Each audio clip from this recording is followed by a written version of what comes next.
famous and good feud with Macho Man and Randy Savage, where you did the King Cobra angle, where he was actually bitten legitimately by a cobra. You want to tell us about that feud and who came up with the idea to have a actual snake bite? Well, Vince and him came up with it.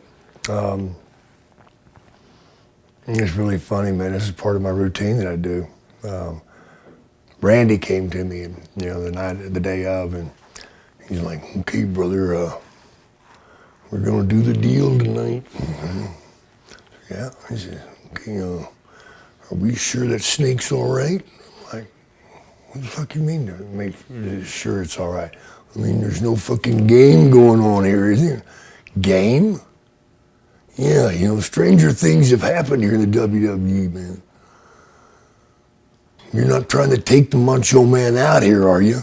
I'm like, "You fucking serious? You think that I'm fucking gonna poison a snake in here? It's gonna bite you and you're gonna die, and that way I get the belt?"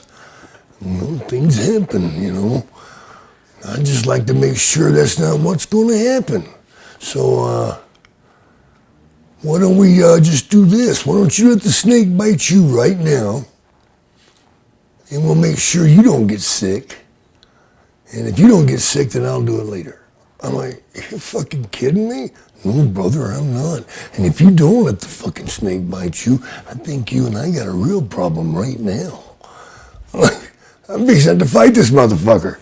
And so, long story short, I had to let it bite me, and it did. And did in the ring.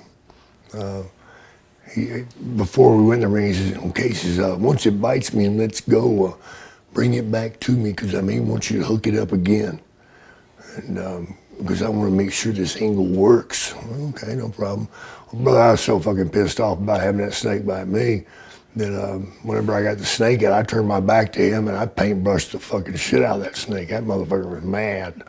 And it latched onto him and it would not let go.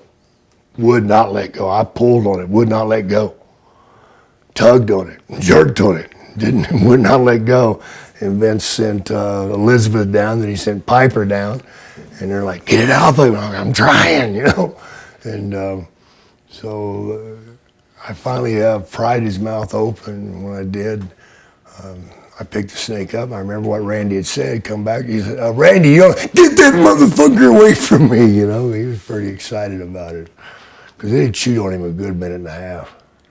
What was it like when you let the snake bite you, knowing, like, most people are afraid of snakes, but to willingly let a snake bite you? Yeah, it's pretty fucked up in your head, man, because I'd much rather have a cobra bite me than because the venom sacs have been removed, of course, but they don't have fangs, they have teeth.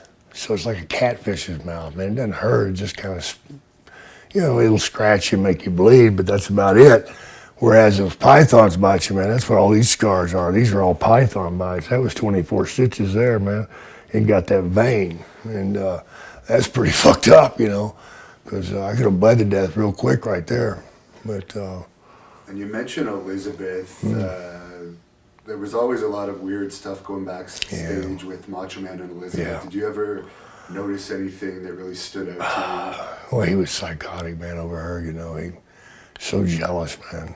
I mean, I've seen him go off on people in the airport, and seen him go off on Bobby Heenan one time, and George Steele, whenever George put her up on the shoulders, and then whenever Hogan put her up on his shoulders, whenever they were doing the purple polka dot bikini bullshit. Oh my God, the stuff they made money with, my God. And is it true you were supposed to have a feud with Sid around that time? Yeah. What happened with that? He blew his bicep. Yeah, blew his bicep, man.